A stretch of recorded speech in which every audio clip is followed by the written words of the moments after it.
Você nasceu para vencer. Glória a Deus. Você nasceu para ser feliz. Você nasceu para ser bênção. Você nasceu para adorar. Deus é contigo, varão valoroso. Deus é contigo, varoa valorosa.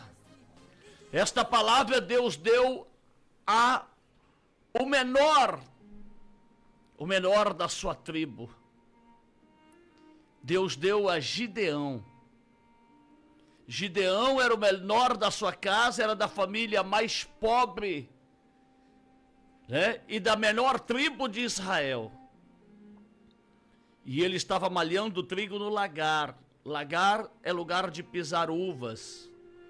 Mas quando você quer fazer a obra de Deus, você faz em qualquer lugar.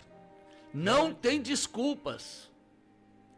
Não existem desculpas quando você quer fazer a obra de Deus. Ah, é difícil. Ah, é perigoso. O povo é pobre. O povo é necessitado, sim. Então leve a palavra que Deus vai suprir a necessidade deles em amor, diz a palavra. Deus suprirá todas as nossas necessidades em amor. Quando a pessoa quer fazer a obra de Deus, ela luta, ela trabalha, ela peleja, ela corre atrás das vidas que estão perecendo, ela corre atrás daquele que está sofrendo, daqueles que está escravizado nas mãos do inimigo, que está escravizado nas trevas, porque o Senhor nos deu esta autoridade de libertarmos. Está aqui, pastor Glaucio, Isaías 61. O Senhor nos deu, meus irmãos, esta autoridade de libertarmos os cansados, os oprimidos. Ah, mas isto aí, Jesus estava falando dele, o profeta estava falando de Jesus. Só que Jesus nos comissionou, nos enviou, nos ordenou. E ele diz em João 14:12, em verdade eu vos digo que aquele que crê em mim também fará as obras que eu faço, e as fará maiores do que esta. Então esta promessa é para a minha vida, é para a tua vida. Isaías 61, o Espírito do Senhor Deus está sobre mim, porque o Senhor me ungiu. A unção de Deus está na nossa vida, a glória de Deus está na nossa vida, o poder de Deus está na nossa vida, a autoridade de Deus está na nossa vida, porque o Senhor me ungiu, me preparou, me encheu com o seu Espírito Santo. O Senhor te encheu com a glória dele, com o poder dele, com a autoridade, com a unção dele, para que você faça a obra dele. Ele te capacitou entregando as ferramentas pelos dons do Espírito Santo, para que você faça a obra de Deus, para que você faça o ID do Senhor.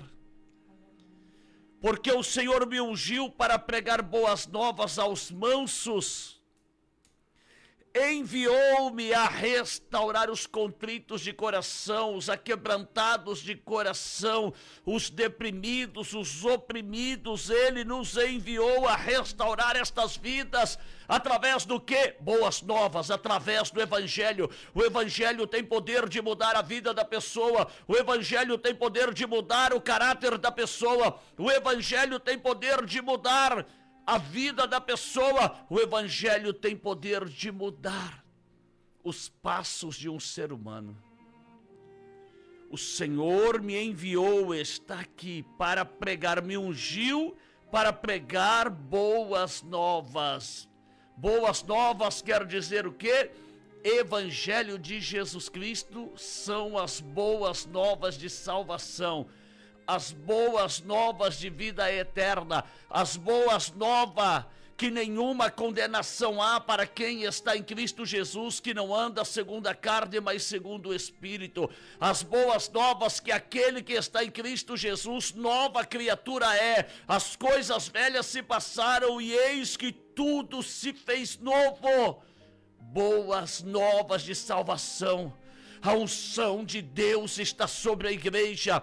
A unção de Deus está sobre os pequeninos que o Senhor tem levantado. O Espírito Santo habita em mim, o Espírito Santo habita em nós. O Senhor nos ungiu O Senhor nos encheu com seu Espírito Santo para pregarmos o Evangelho, as boas novas de salvação. Enviou-me a restaurar os contritos de coração, a libertar os oprimidos, a proclamar liberdade aos cativos que estão aprisionados. O Senhor nos enviou a proclamar liberdade àqueles que estão em prisões, prisões do vício, prisões da prostituição, prisões da homossexualidade, prisões do crime, prisões da macumba, da bruxaria, prisões espirituais, prisões de enfermidades. Está aqui, o Espírito Santo está dentro de nós. Nós fomos chamados a proclamar a liberdade aos cativos e a abertura de prisão aos presos, aqueles que estão presos, algemados pelas trevas, aqueles que estão presos, algemados pelo inimigo, aqueles que estão presos, algemados pelo vício da droga, do álcool, do tabaco, dos jogos de azar, aqueles que estão presos pelo inimigo.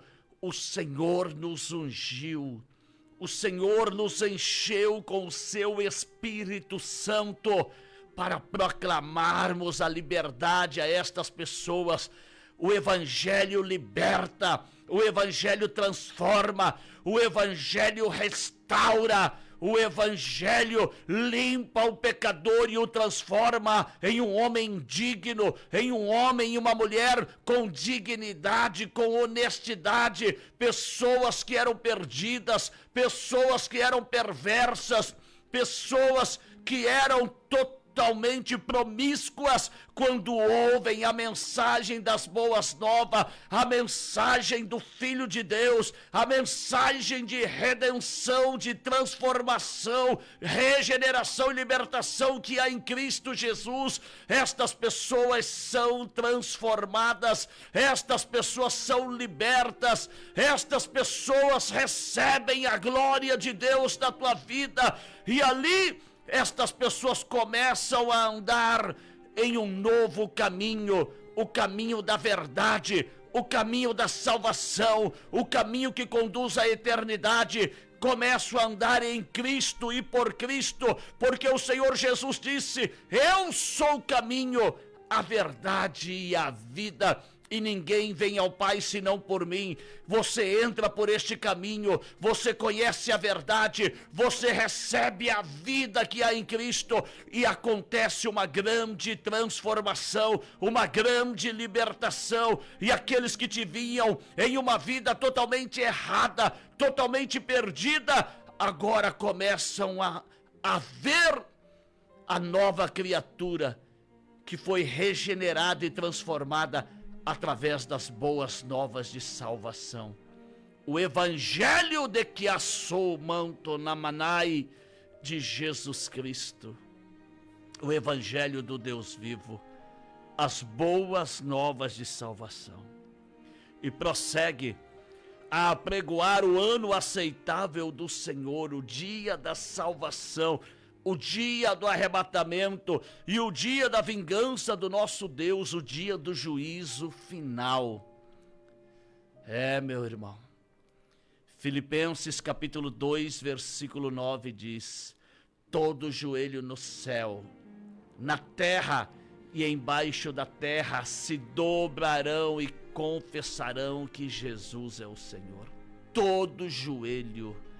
Você pode até não confessar hoje que Jesus é o teu Salvador, você pode rejeitá-lo, você pode rejeitar a mensagem da cruz hoje, você pode rejeitar a salvação, você pode até zombar da nossa fé, mas no juízo final os teus joelhos se dobrarão e terão que reconhecer que o Senhor Jesus é o Senhor dos senhores. Você vai ter que reconhecer que Ele é o Senhor. E qual é melhor? Você reconhecê-lo agora para a salvação, ou você reconhecer só no dia do juízo final e ser condenado? Então reconheça agora que Jesus é o Senhor e Salvador. Reconheça agora. Pare de brincar com as coisas de Deus. Pare de zombar com a fé daqueles que vivem pela fé em Cristo Jesus.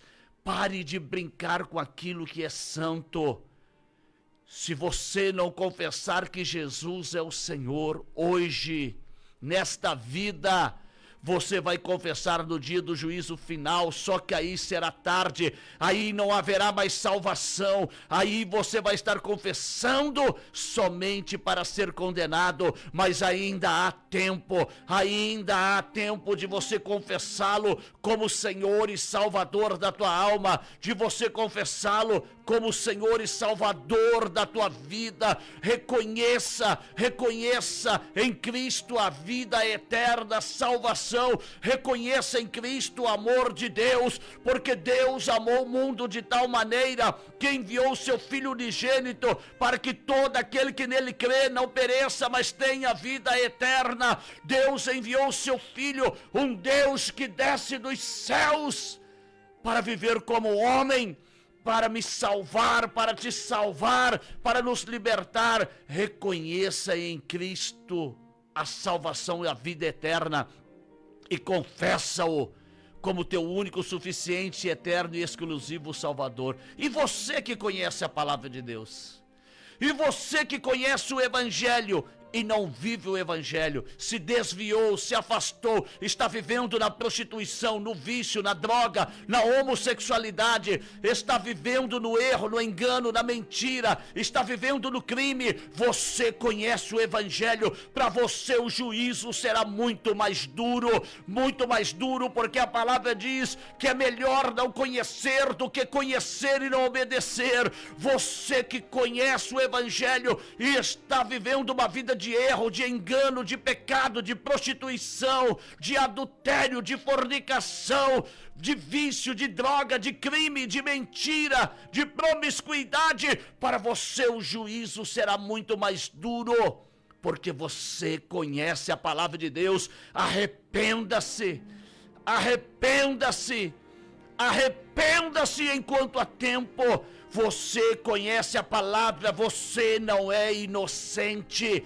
Arrependa-se enquanto há tempo, arrependa-se enquanto você tem vida. Volte ao primeiro amor, volte para o caminho da salvação, volte para o caminho da eternidade.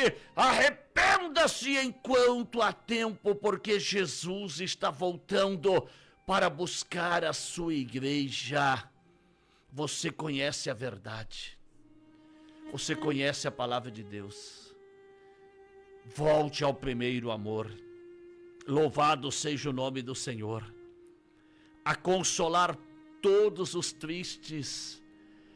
A palavra de Deus, ela traz conforto, ela traz paz, ela traz consolo.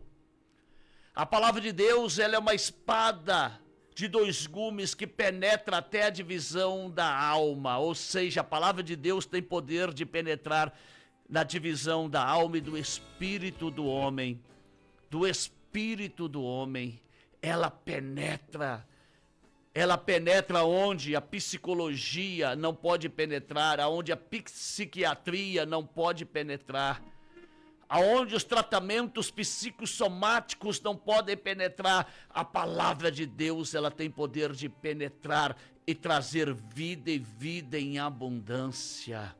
É a palavra do nosso Deus. A ordenar acerca dos tristes de Sião que lhes dê glória ao invés de cinza, óleo de gozo ao invés de tristezas, vestes de louvor em vez de espírito angustiado.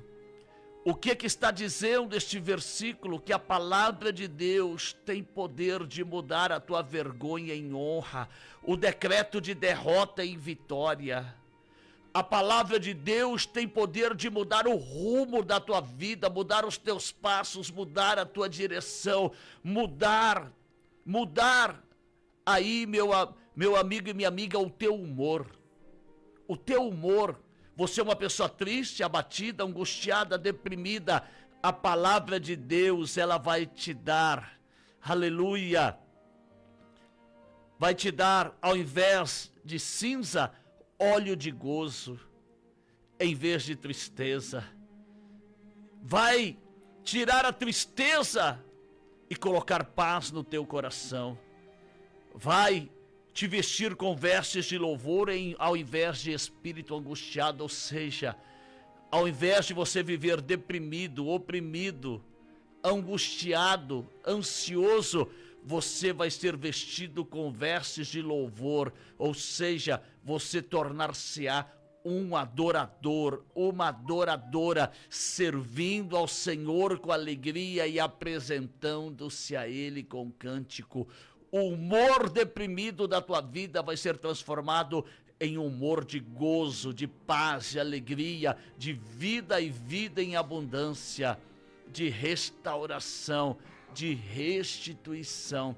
As promessas de Deus irão se cumprir na tua vida. É isto. O Espírito de Deus está na nossa vida.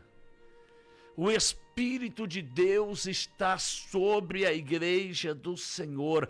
A igreja está revestida da glória e do poder do Espírito Santo.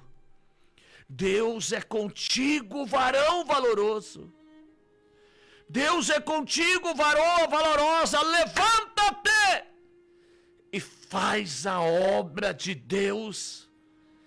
Levanta-te e faz o ide do Senhor.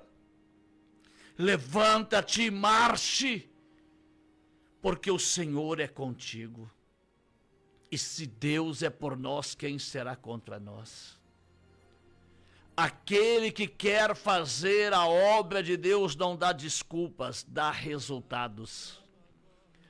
Aquele que quer fazer a obra de Deus, ele vai em busca da ferida, da desgarrada, da abatida, da deprimida, da doente, da enferma. Aquele que quer fazer a obra de Deus, ele vai pelos campos, ele vai pelos valados, ele vai pelos becos, ele vai pelos morros. Ele entra no meio dos traficantes, ele entra no meio do tráfico para pregar a palavra de Deus. Ele não tem medo de morrer, porque o morrer é Cristo e o viver é ganho. Pare de dar desculpas. Pare de dar desculpas enquanto todos estavam escondidos nas cavernas, se lamentando pela perseguição dos midianitas. Gideão estava no lagar malhando trigo. Gideão estava falando: eu estou aqui lutando para alimentar a minha família, para dar de comer a minha família. Eu estou lutando aqui, não vou me acovardar. E Deus olhou para ele e falou: estou te levantando para libertar o meu povo. E Deus levantou Gideão com 300 homens apenas, e ali Gideão vence 120 mil soldados com 300 homens apenas. Sabe por quê? Porque Deus era com ele. Deus era com ele. Deus é com aqueles que são corajosos. Deus é com aqueles que não inventam desculpas. Deus é com aqueles que não se acovardam. Deus é com aqueles que estão prontos a fazer a obra de Deus. Se você não é um covarde, se você não é uma covarde, mas se você tem certeza do teu chamado, e se você sabe que o teu Deus é todo poderoso, não importa a quantidade dos adversários, não importa se é 1000, se é 120 mil, ou se é 1 milhão de adversários, você sabe que Deus está contigo, e que eles serão abatidos, e que o Senhor vai te honrar, entregando a vitória nas tuas mãos. Levanta-te hoje e faz a obra de Deus, porque Deus é contigo, varão e varoa valorosos. Aleluia.